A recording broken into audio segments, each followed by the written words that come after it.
Hi, my name is Jennifer Santos with the Center for Industry Self-Regulation and the lead on our newest initiative, the Institute for Responsible Influence, a U.S.-based creator training and certification program.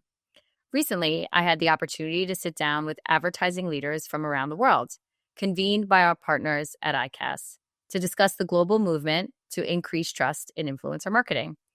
Influencer marketing has become a truly global practice. And as the creator economy grows, so does the responsibility to ensure that advertising remains transparent, ethical, and understandable to audiences everywhere. One of the most important tools we have to ensure this is education. And no one knows that better than my guests, who have been leading successful creator training and certification initiatives in their countries, improving compliance with advertising laws across the creator economy and building trust with consumers. All right, let's meet our guests. So if we would all go around the room and introduce ourselves. Sybil, would you like to start? Yes, thank you so much, Jennifer. Hi, my name is Sybil Stanch. I'm the director of ICAS, the International Council for Ad Self-Regulation. And we are a global network of ad standards bodies, or so-called self-regulatory organizations, in short SROs, and the global advertising industry. Great. And Otto, would you like to go next? Yes. Hi, I'm Otto van der Harst. I'm the director of the SRC, the Stichting Reclame Code. That's Dutch. And we're based in Amsterdam and busy with the Netherlands, where we also have a lot of influencers and a lot of trust problems with influencers. So we devised some programs to work on that. And I'm happy to explore that together with you guys. Wonderful. And Mohammed, you could go next. Hi everyone, I'm Mohamed Mansouri, Deputy Director of the ARPP, Autorité de Régulation Professionnelle de la Publicité, which is the French self-regulatory body in France. And we've been working on influence marketing for now near 10 years. We've launched a certificate, the observatory, based on AI, and I'm very happy to share with you our findings and learnings and moving forward with you. Wonderful. And Manisha?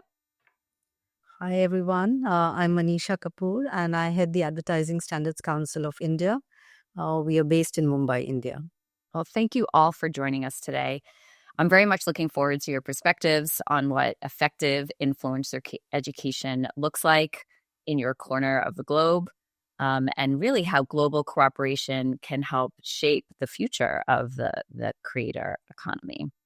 So let's start with speaking about ICAS and their role in influencer education. So ICAS sits in some ways at the center of this global movement towards responsible influencer marketing.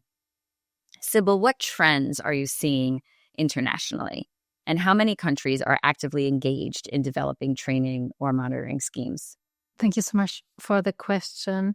So when we look at the trends, I would say that influencer marketing has been around for a while now, but it's definitely across the globe that it's really growing. So influencer marketing is growing quite fast. In the US, we have actually seen that influencer marketing is growing 4 times faster than the other media industry. And this is across the globe. This year alone, I think the whole creator economy was valued at $250 billion. And this will be just growing and growing. And with this growth in scale, there comes also a need for more responsibility. Across the network, we see that many of our self-regulatory bodies have rules in place, and that since quite a long time. So I would say all of them cover influencer marketing, and most of them have specific rules for influencer marketing. And they also started to train influencers and also the sector, the brands. And increasingly, we also really see the certification schemes. And this comes because we have really very active self-regulatory bodies, such as the ones that are here today in this virtual room. Excellent.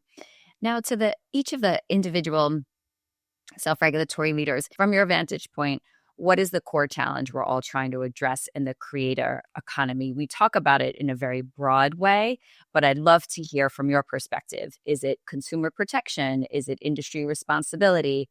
Or, is it really more to do with regulatory rules that you are trying to address or ensure that creators and influencers are following? Otto, why don't we start with you? Yeah, I mean, I think the key point here is trust. And do we trust the ecosystem of influencers as being a growing medium throughout the marketing world and the whole marketing ecosystem? Influencers become very important. They sell their authenticity and their intimacy with customers that work very well to promote products and services. And they have a big role to play there. So, big multinational companies really believe in the fact that this is now part of their marketing mix and it will grow rather than decline. So we have to have an answer to what this ecosystem actually is and how we can foster trust in that ecosystem. And it's an incredibly large community, and every day new influencers and creators start up their business. Sometimes even don't know how to pay tax, but they start their own thing with their phone, and they're in business. I mean, it's a very democratic form of media, and that democratic form needs some guardrails, some sense of, this is how we go about things, and that has been going from the anarchy that it was in the beginning. We're now at a stage where we are trying to learn people how to behave. And I think the advertising community plays a big role in bringing about that common sense of how do you go about things. So where SROs come in is that they define codes together with industry, and they of course get the feedback from the crowd, from the influencers on whether that works or not. And we started our first influencer marketing code in 2014. So that's more than 10 years ago. I believe in France it was even earlier. And some other European markets, we've been really working on this for quite a while. There's a lot of mythical talk about what's wrong with the internet and what's wrong with influencers and how they poison our youngsters, basically. And that's all fact-free debate. It's really a debate on terms of emotions rather than on facts. So what we were looking for was essentially in the advertising ecosphere to find ways to get behind numbers, to monitor, to really size upon the amount of work that's been done by influencers, and find tools and define tools to get a grip. And getting a grip is what we've been doing. And I'm glad to say that in Europe we've united our forces with the French, with the English, with other countries in getting our heads around how to do this. Excellent. And Mohammed, I'll turn to you. From your vantage point, you were really, France was one of the first advertising self-regulatory bodies to really tackle this challenge. So from your vantage point, what's the core challenge that you were trying to address in the creator economy? I completely agree with what Otto just said. It's all about trust. If there is no trust, there is no business. So so when we started to adopt, we adopted more than 10 years ago this code. We wanted to be sure that this disclosure rule, but all the rules that the legal framework and ethical framework of the advertising was respected in influence marketing. We've launched this observatory, and we had seen at this time in 2019, 6 years ago, that there was a real education issue, real education challenge, and particularly for small influencers at this time, not because they didn't want to respect the rule, because they didn't know the rule. So the industry, this is the steering committee of this observatory, decided to launch a certificate 4 years ago, a general certificate in which influencers, content creators can learn all the framework about general rules and sectoral rules. And it worked well because when we monitor year by year, year after year, the compliance rate, we noticed that there was an improvement. And the improvement was better with the certified influencers. What is really interesting today is that this creator economy at the national level, the advertiser invest has grown very fastly. In 2023, there was about 320 million euros. For 1 year after 224, it was about 460 million. And in 2024, in 25, sorry, and 224, sorry, it was 519 euros, 500 million and 19. So it grows very fastly, quicker than other medias. So it's a growing sector that needs to be professionalized, and to help it to be professionalized, we need to bring education. And what we've noticed also is that this creator economy is organizing around topics and sectors. We have less and less influencers that do a cosmetic partnership or travel partnership, or specialize on beauty, lifestyle, and so on. They are more and more specialized. And what we want to do today is to specialize also the certificate and the education around specific topics. And that's why we started to create several certificates to bring a relevant answer to this organization of the creator economy. Thank you, Mohammed. And Manisha, from your vantage point at ASCI, what's the core challenge that you're trying to address in the creator economy? Are there cultural or structural factors that affect this core challenge? I'd love to hear about that from you. Yeah, thanks, for the question. I think we have, ICAS and our partners here a lot to thank, for, because I think it was the pandemic that really accelerated influencer visibility and marketing in India. I think some of the particular challenges that we face, structurally, as you said, is that many of the internet first brands, which are largely, small or medium enterprises and extremely fragmented, use influencers who are also extremely fragmented, to deliver their brand messages. And many of them are, in the sense, out of any kind of formal industry associations or formal organizations, and therefore many of them are also outside the formal SRO systems. And for us, I think that's a really uphill task. We have also influencers who are, producing content in multiple languages across the country. We have many local and regional brands that are using them. So for us, I think those have been some of the initial challenges. I think some of the newer things that we are seeing emerging, I think, Mohammed referred to it as well, in terms of, it's not just the disclosure, but also what is being said. And we see, particularly in the case of health and finance, as two categories which are, where the vulnerability of consumers are quite high. And therefore, we've had to kind of bring in a few specific guidelines, for these categories. But yes, I think going forward, things will keep getting more specialized and even more fragmented, perhaps for a while, before they start to consolidate in some way. So I think we have an interesting few years in front of us, which are definitely going to be quite challenging for us as regulators and as self-regulators. Yes, Manisha, I think we would all agree with that. So you make a great segue into talking about each country's model.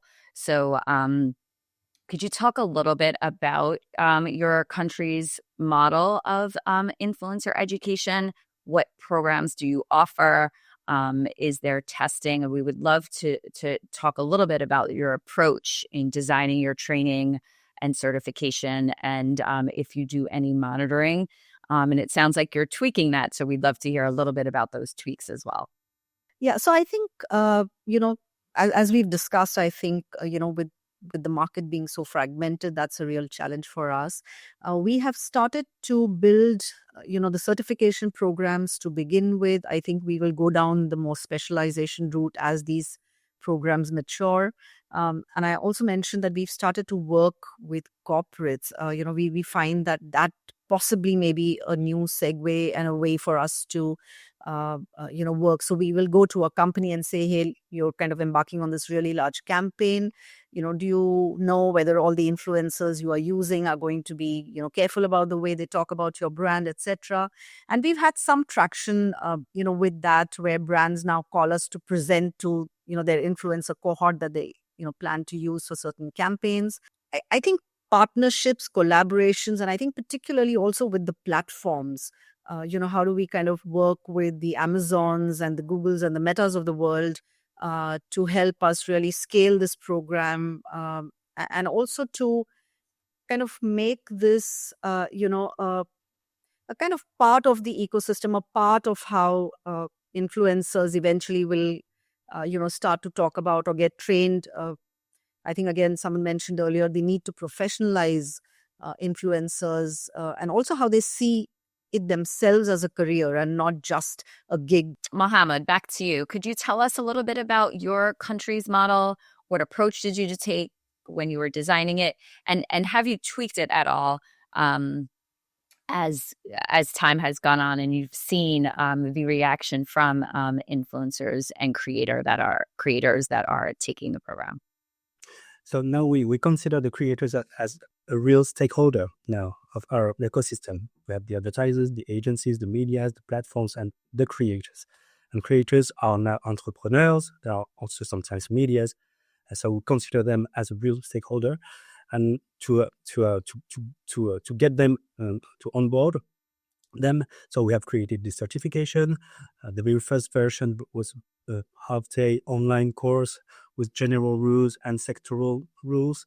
And the way that we onboard them is, once they are certified, they benefit some services from us. The first one is a club that we gather every quarter about specific topics: children protection, how can you protect your image or your content, and how can you fight against deepfakes, for example, if you need to protect your own persona, about sustainable tourism, about health, and so on.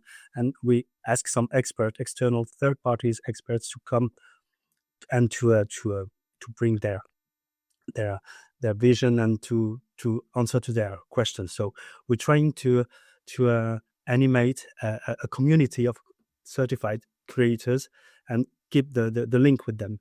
We also launched a WhatsApp service. They can ask to our legal counsels all their questions about the legal framework and ethical framework. So we keep this advice link with them about the legal framework. And we have also other events where we invite them so that they can also get in touch with the brands and so on. So for us, it's really important to consider them as such, as a real stakeholder. And that's why today we are trying to enhance the specialization, as I said, around specific topics. And because you cannot talk about the same manner with a film influencer or a beauty influencer, are completely different. They are not concerned by the same issues and so on. So you need to adapt your education offer to them. So that's why we specialize on these education tools, and I think this is the main way of our model, on the education part. Excellent. Now I'll turn to you, Otto. What about when you were developing? Can you tell us about when you were developing your training and certification program? How did you develop it? Why did you take that approach? And have you noticed, any tweaks that you need to make or will consider making in the future? Yes, good question. I mean, we've of course learned a bit from what France was already doing, and of course looked very carefully in how we should be handling this very heterogeneous group. I mean, there's not one kind of influencer. I mean, there's tons of them. So the first principle was to basically say, there's no union, there's no collective that we could talk to. So we have to find these people and get them around the table and talk about the issues at stake. That was the first. The second was they all want to do business. So they all want to work with big brands and good brand names. And we found out that as soon as we involve the brands, then the conversation will get more serious, and they will live up to the idea. Well, oh, wait a minute, this might be business. So we involved that early. We also got the endorsement of brands that they would only work with certified influencers if we would do a good certification process. I think that's very important. The big insight that we got was basically defining one website where every influencer rule was to be found. So rules about influencing, learnings about influencing, insights about how to set up things, all bring it together on one website called influencerregels.com. And that site really took off. It was an industry initiative by the Digital Driven Marketing Association, and they made a big success out of it. So that's also the place where we reside, the e-learning, and where this whole certificate thing can be found. And when it comes to the actual e-learning, we found out that influencers want to learn from influencers. They don't want to hear a boomer tell them what to do. So I was basically cut out of a job. I thought I would be going to be the professor, but I wasn't. So we got all these influencers to talk about topics in their own language, talk about it in the way they thought fit, and then ask them questions about what you should do on a specific platform. There's different rules of engagement. There's different ways of going about things, but they were explaining it to each other, which I think it was a very broad idea, but it worked out very well. Another thing that we did right from the start was we helped the regulator, the Media Commission in the Netherlands, to also take part of that whole education for itself. So they have a little chapter where they can say basically these are the laws that you have to abide with. So there was space for that as well. And therefore, it kind of get the feeling that this was a broad union of stakeholders taking care of this course. Now, as Mohammed said, since it's beauty versus cars versus money and crypto, these people are not having the same interests. They look at different things. So yes, we're also talking about having separate e-learnings for separate target groups. Also having an e-learning for agencies and agents, which is a different community as well, but also a very strong community, force rules upon people. And even advertisers, big brands want to show that they live by the rules and therefore get a certificate. Let's talk a little bit about hurdles. Clearly, these robust programs that each of you and your organizations have built surely encountered some hurdles along the way. So what would you each say was your biggest hurdle? So I think, how do you kind of build that first cohort that comes in and then is able to, I think, really, snowball the program for you? I think that monitoring is a real challenge. We have more and more content creators certified to 2,300 or so. And so thanks to, and with Otto and our UK colleagues, we are talking about how we can use AI to enhance the monitoring. But it's a real challenge, real technical challenge to get the real the alert. More and more small influencers. We're happy to see that UGC, user-generated content, and small influencers are more compliant than they used to be.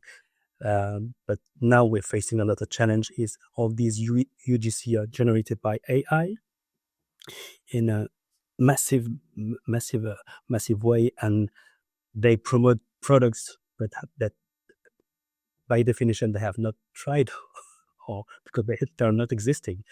So we need more transparency, more disclosure, labelization of this AI content, and for that it becomes hard to detect whether it's AI or not.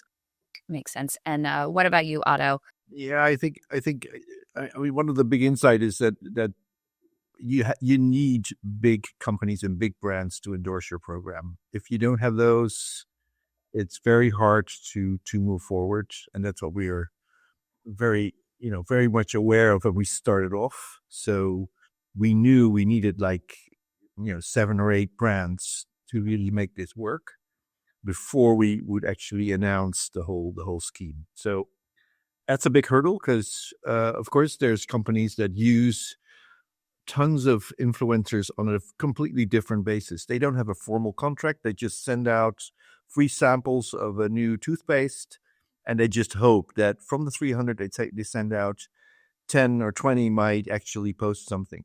So there is a relevant relationship there, but there's no money flowing. There's no formal contract. There's nobody's taking care of the real content made. So you really need to be aware of the different marketing techniques behind it. As soon as there's a formal contract, then an influencer probably will behave because then there's a relationship and you know that they are professional. I think that's one of the bigger challenges. And when you look at the actual making of the videos that went into the course, the online course, we found that if you do funny stuff with young influencers that do very pop culture kind of things, that again is misunderstood by the financial influencers of 40 plus. Do any of you find that there's particular industries that tend to adopt creator or influencer training more than others? I think, if I talk for my thing, I think cosmetics and travel are the 2 industries that are the most important users of influencers and creators. So they're the most sophisticated because they've been going through cycles and they've seen more things happening. Foods, drinks, that's also a big industry there that has a lot of experience. And there's industries that still are, basically beginning to understand what the power of influencers can mean for them. I would say we are still probably at a little bit of a nascent stage, but we have seen again the more traditional sectors like like cosmetics and skincare and food, etc., be more open.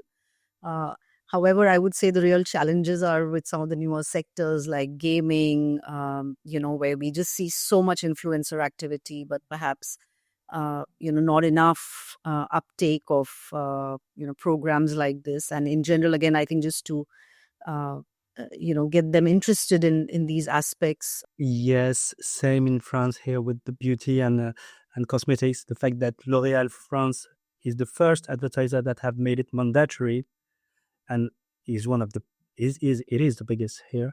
So naturally, the certification raised up and accelerated thanks to this advertiser. We also have a partnership with local authorities. We have a partnership with the gambling authority that have made it mandatory for all the actors, all the advertisers that want to activate influence marketing. So for them, it's mandatory. L'Autorité Nationale des Jeux, which means the Gambling National Authority, asked all the advertiser of gambling to work only with certified influencers. We also have another local partnership with the Financial Market Authority, and we both of them, with the Gambling Authority and the Financial Authority, we built two specific certificate with options. And as Otto said, also food, because we have since L'Oréal, we had other advertisers that have made it mandatory, like Fromage Belle, with a major food advertiser. Traveling also with Club Med and other advertisers. But these are the main sectors that are concerned by the certification. Excellent. Now let's talk about success. How have each of your programs gone about assessing whether your training and certification and monitoring efforts are actually shifting behavior? So Otto, let's start with you. Yeah, I mean, we were lucky to have a monitoring tool in place when we started the certification process. So we have actually measured about 1,000 influencers before we started certification, and we measured them a year later, and we found a big uptake on disclosure properly. So the disclosure discussion was big. Only about 30%, as Mohammed said, is the same for France, I think. 25 to 30% did it right, and the rest did it wrong. And now we are up to 64%. So France is way ahead of us, but we're doing a lot better. And there's nothing else has changed. So we kind of feel that this is because of our program. It's powerful to monitor. It's powerful that you can say you're actually looking at the people that are certified. Mm-hmm. The brands love it. And it's also a story that tells, it's very nice to present that, of course. I mean, it's a nice measure, and it's also saying, here we have a community that we actually monitor. So we're talking fact-based and not myth-based. And brands love that. They do that. And they join us. So. Now, Manisha, let's move over to you. Do you have a way that you measure success? And if so, what does that look like at ASCI? We did a very interesting dipstick with some really large influencers who hadn't done our course, and we found about 73-74% of them, were violating even disclosure guidelines. And these were really big names. So I think what we were able to do was to also put out some of this information into the public domain, and then it kind of gets talked about, and it creates that momentum. And when we did a similar dipstick amongst the people who had done our program, it was about 75 to 80% compliance. So it was kind of the reverse, numbers. But we haven't done it as consistently as we need to do. And I think that's just a question of, what other priorities we have at this point of time. But yes, this is an important aspect. As we grow the program, this certainly becomes the evidence, that will kind of make the program bigger. Yes. Folks always want to see evidence of whether or not what they are investing in is actually, showing some sort of success. So, and Mohammed, what about in France? How do you assess whether your training is working? So the first KPI is the compliance rate that we're measuring with the observatory. So as Otto said, in 2020, a quarter of the content that was analyzed at this time were absolutely not disclosing their partnership. Now they are less than 10%. And the content that were completely compliant were only 32% in 2020. So it's increasing well. And we also compare the compliance rate between certified influencers and non-certified, and certified influencers they commit 3 times less breaches than certified influencers.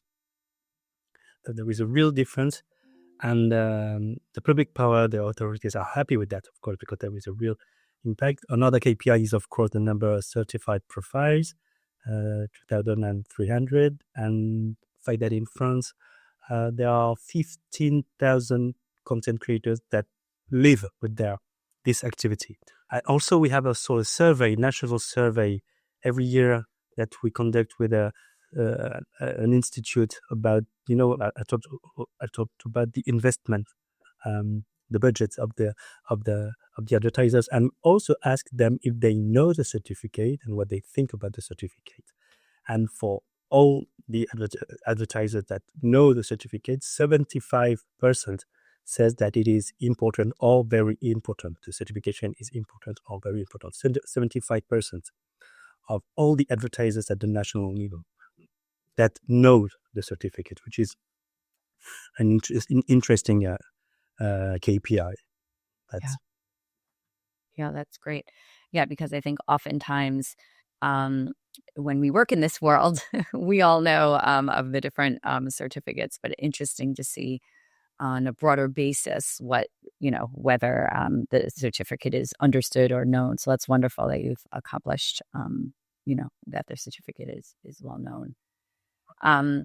Let's talk a little bit, I think, get a broader lens and talk a little bit about the creator economy and the trends that are going on within it. So as the creator economy grows, how are brands approaching disclosure and ethical marketing?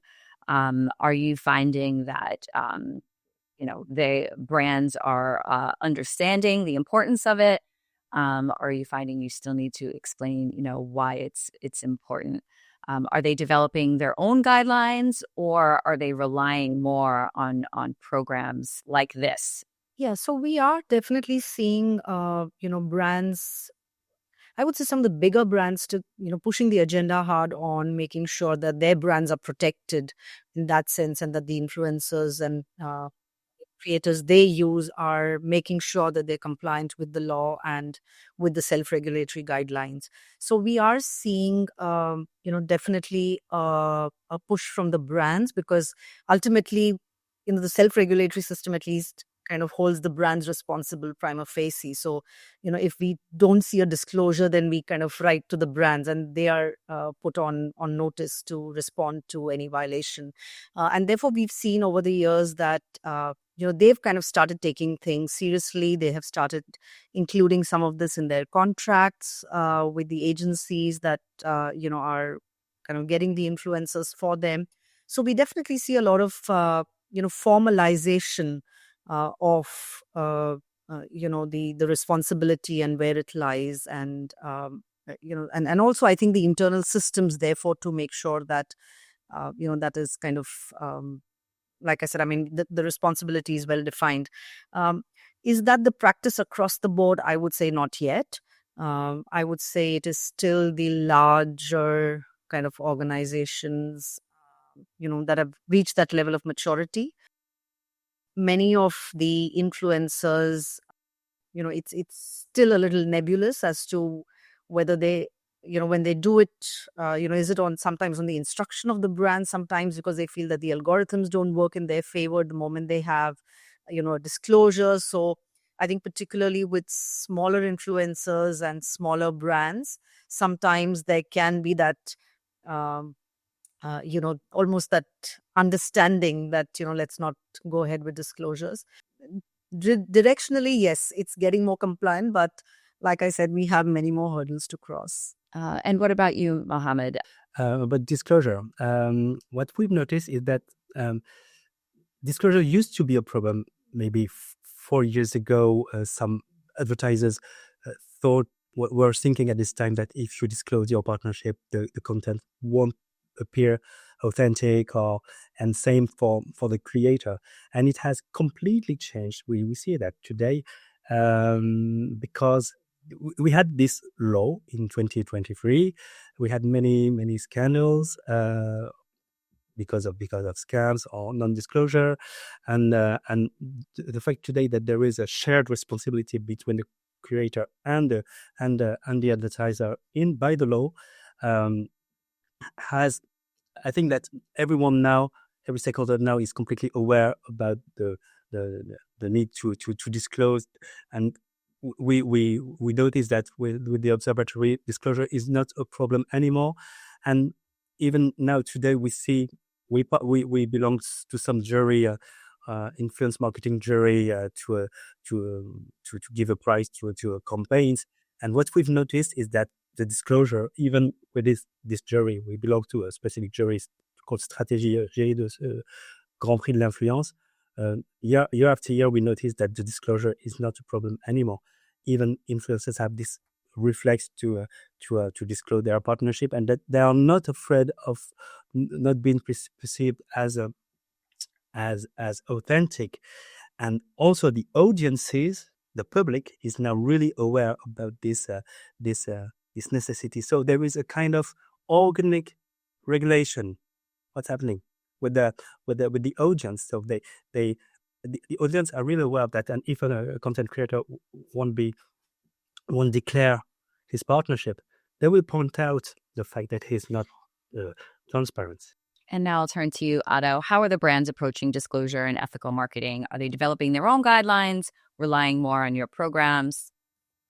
They're relying on the codes, and the codes are a result of their discussions among themselves. So I think there's a broad understood responsibility from big brands to join forces in this and well understood in this country and most European markets, that they have to, protect their license to operate. If they don't organize it, they don't get it right, governments might step in and bring tighter rules. So that I don't see as a big challenge. What I do see as a big challenge, and what's happening, is that with the coming of AI in the influencer world, and with the abundance of messaging going around, it's just becoming impossible to track everything. And we've seen Chinese and Thai factories where tons of people are putting out messages on a constant basis.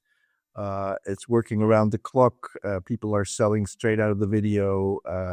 All kinds of things that are basically boundaryless.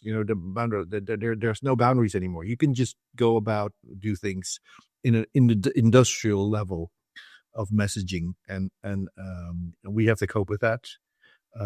There's a lot of misleading stuff coming out. There's a lot of trolls. There's a lot of political messaging, and it all intertwines with commercial messaging as well. So it's a pretty big anarchy basically on the internet, and we have to make some, as we say, we have to make chocolate of it. We have to make it work and come to grasp with it. So that is big. That is big. What do you see as the biggest risk to the credibility of influencer marketing going forward, say within this next year? I know you mentioned a bunch of different risks, but what would you say? Well, basically, the two biggest risks here perceived are health issues. So whether there's people selling the wrong drugs or drop shipping drugs from outside the EU in a way which is very bad. And we can't do anything about it. And the other thing is basically financial products. People just losing loads of money on direct selling in the online sphere. So those are the two things that our government is very worried about. They're looking at us. Can you help us? Can you change this? Can you make people aware that they shouldn't step into stuff? But those are the two big sectors that I think need a lot of attention. Oh, I think with health is a real issue. We have more and more content creators that declare themselves as specialized in specific topics, health topics, and they promote auto medication. They promote things that are completely against the medical protocol. So that's a real issue, because you're talking about health, and yes, financial product also, because some people have lost indeed also here, even if it's a really strictly regulated sector. We have scams on crypto and copy trading, operated from abroad, from Dubai and other countries, but targeting the French audiences. AI also, content generated by AI can also be perceived as a risk, because, as I said before, it's become harder and harder to separate a real person than an AI avatar that can recommend product, services, even if they have not tried it, of course, and can be harmful services or products. It's very hard to tackle these practices, because most of the case they're advertised in a public way, but the real issue is more in private channels that, for example, Telegram and they promote training sessions and forbidden products through their private channel that we cannot monitor. So it's a real challenge for us, technical challenge for us to monitor that.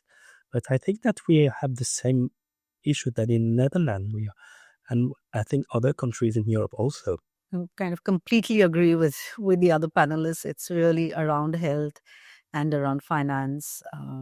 These are the big kind of categories that are very active in the influencer space. So you do have a lot of people who are content creators in health and finance, and many of them don't have the qualifications, and even if sometimes they may be well-meaning, but they're speaking through their own experience and not really as professionals or as trained people. So we introduced some additional requirements for them. For example, for them to disclose what their qualifications were when they were giving finance or health advice. But I think, again, exactly the same issues. On social media, it's still out in the open and it can be monitored, but what's happening across, private channels, Telegram, all of that is really under the iceberg, and it's not really visible outside, and those are also very big concerns. And I think, again, it comes down to governments, technology platforms, self-regulators, really, I think, sitting together and trying to figure out how we try and approach some of these things, because they are not that simple. And cross-border issues.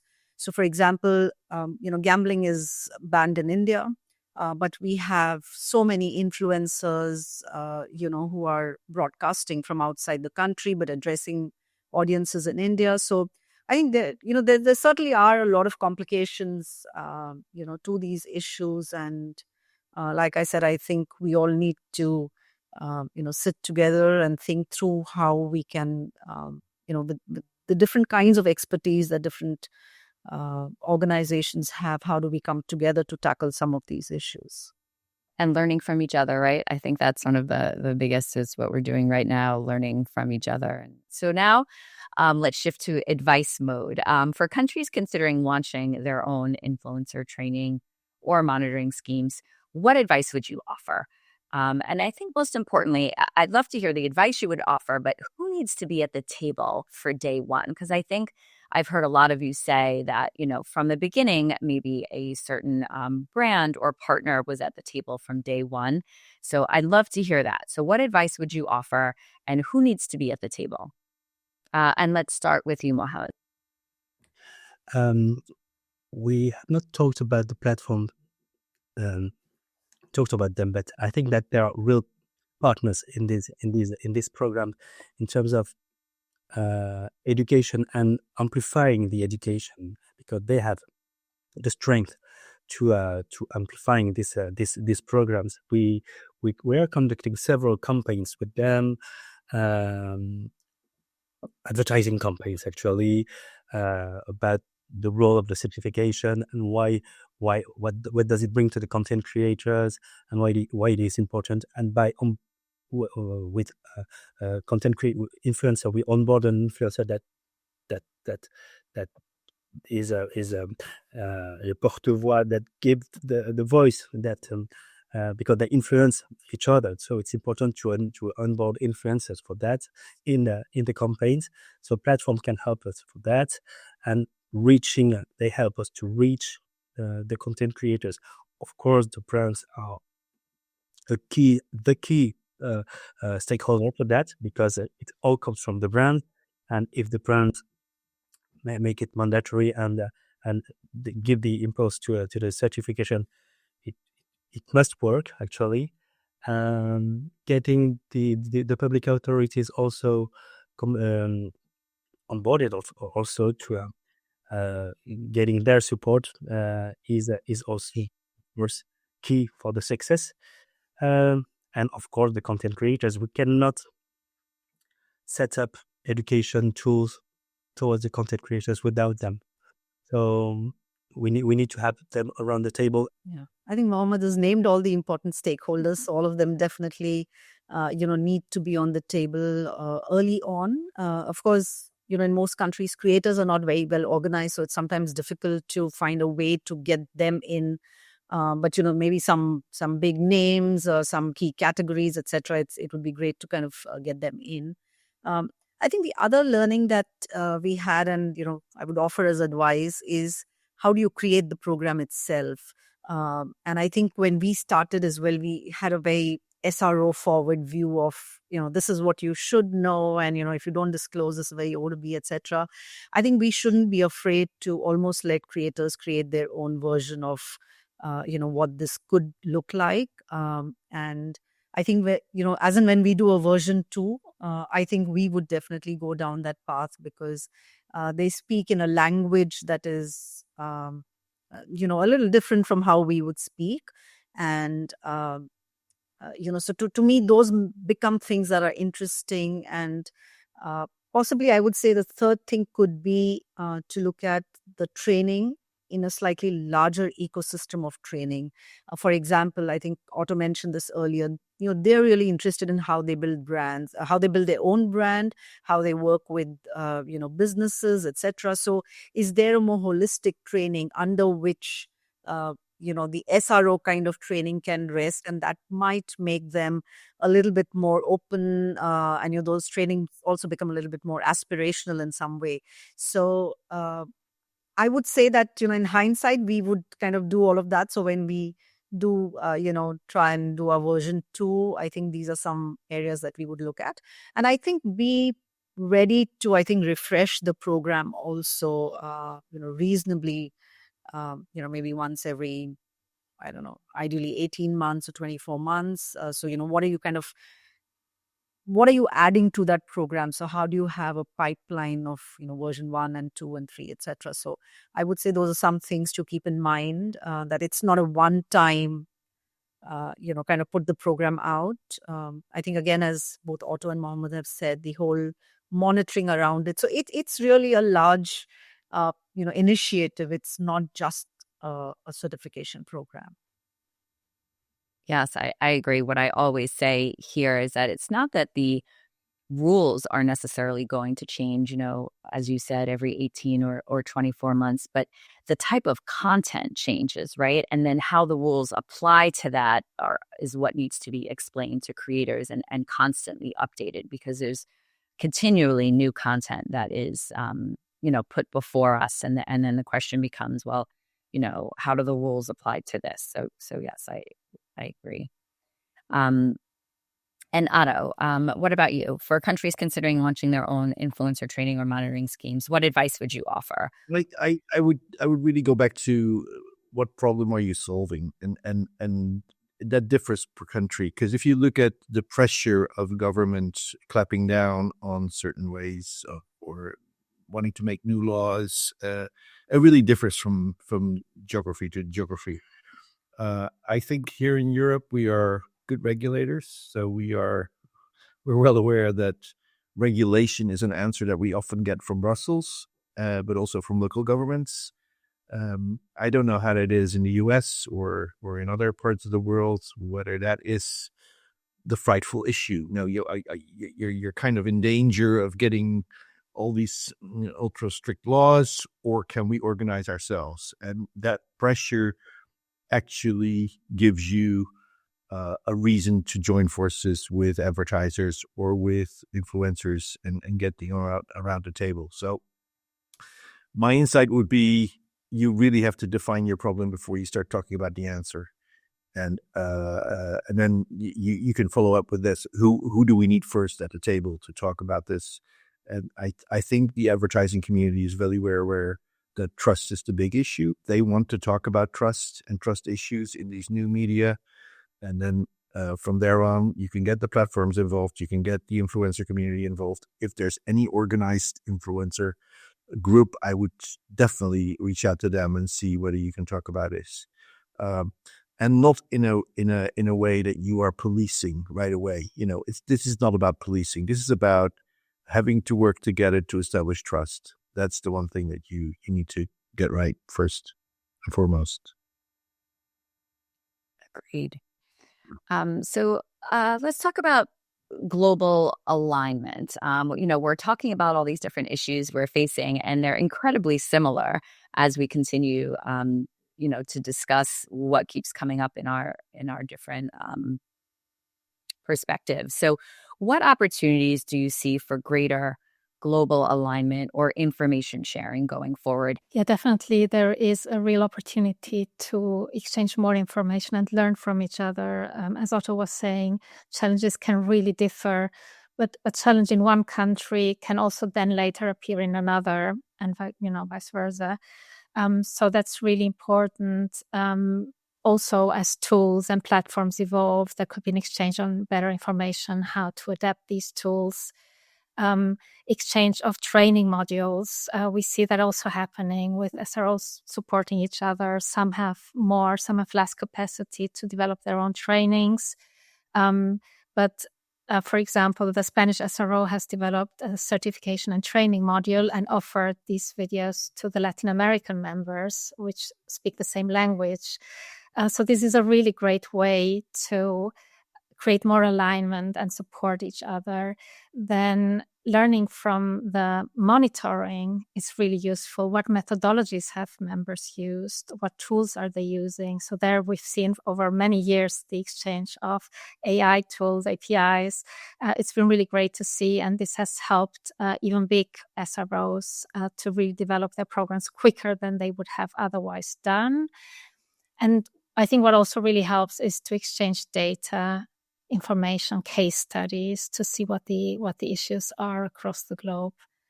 When we see sometimes what's happening with brands working with maybe the wrong influencer for their brand, what a kind of a backlash this can have, and this can really reverberate across the globe and really cause a brand to, lose customers. Then we really see there is a real need to work together, to work across the globe, and to help everyone do a better job in the online environment.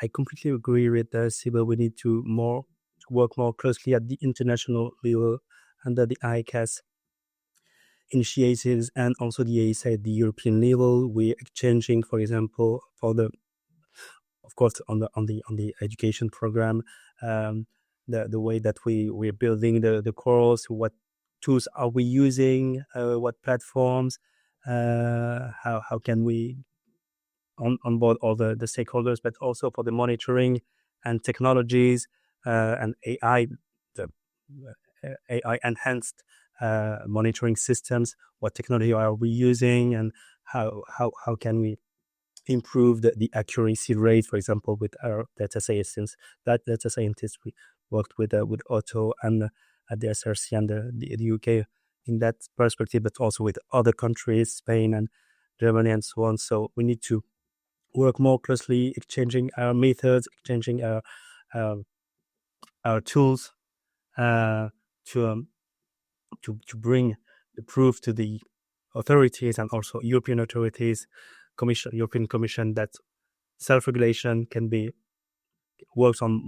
is agile and also works on modernized systems to an efficient monitoring. So working together more closely, of course.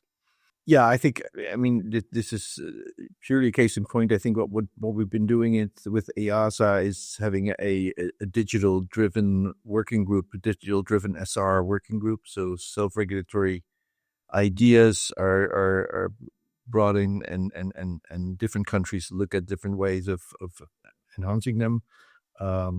We especially are involved in a project where we look at smaller markets, smaller SROs that don't have the funds, but especially they don't have the people to venture into all this new technology and getting these initiatives off the ground.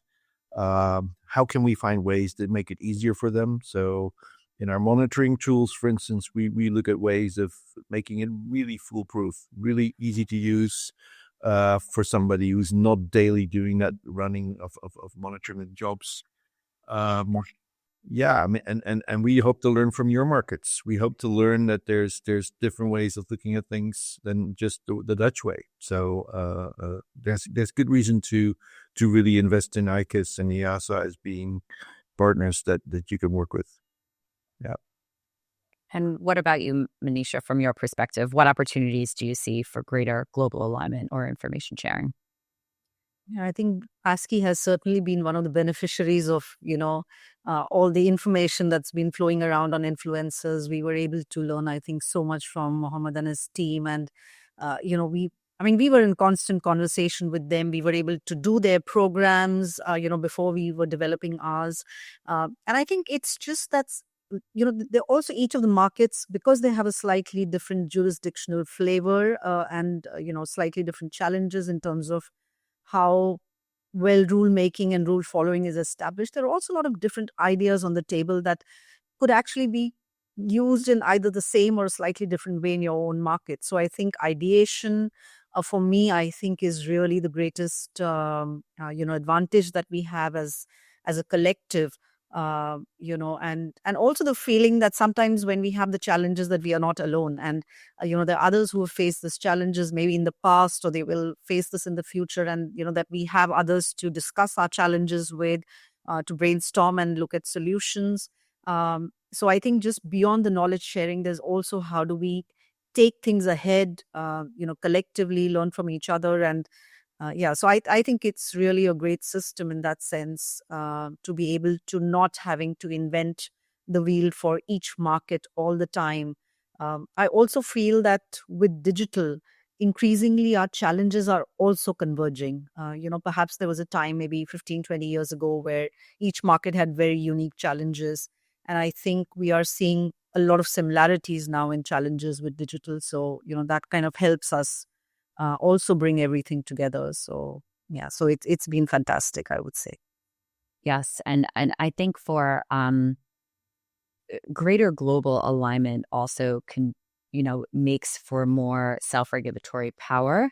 So if there is a desire to have the platforms align with self-regulatory organizations on a certain topic or measure of reform, you're going to have a greater chance of getting that to happen if you have greater global alignment amongst, this SROs worldwide. So I think is a lot of opportunity there for greater global alignment and continued progress to push forward, the importance of education of creators and influencers and responsible influencer marketing. Thank you to our esteemed panelists for joining us today. I really appreciated your perspectives on what effective influencer education looks like, how to effectively develop it, the key stakeholders that are necessary to ensure success of such programs. And I think the most important takeaway is that global cooperation can really help shape the future of responsible influencer marketing. Thank you.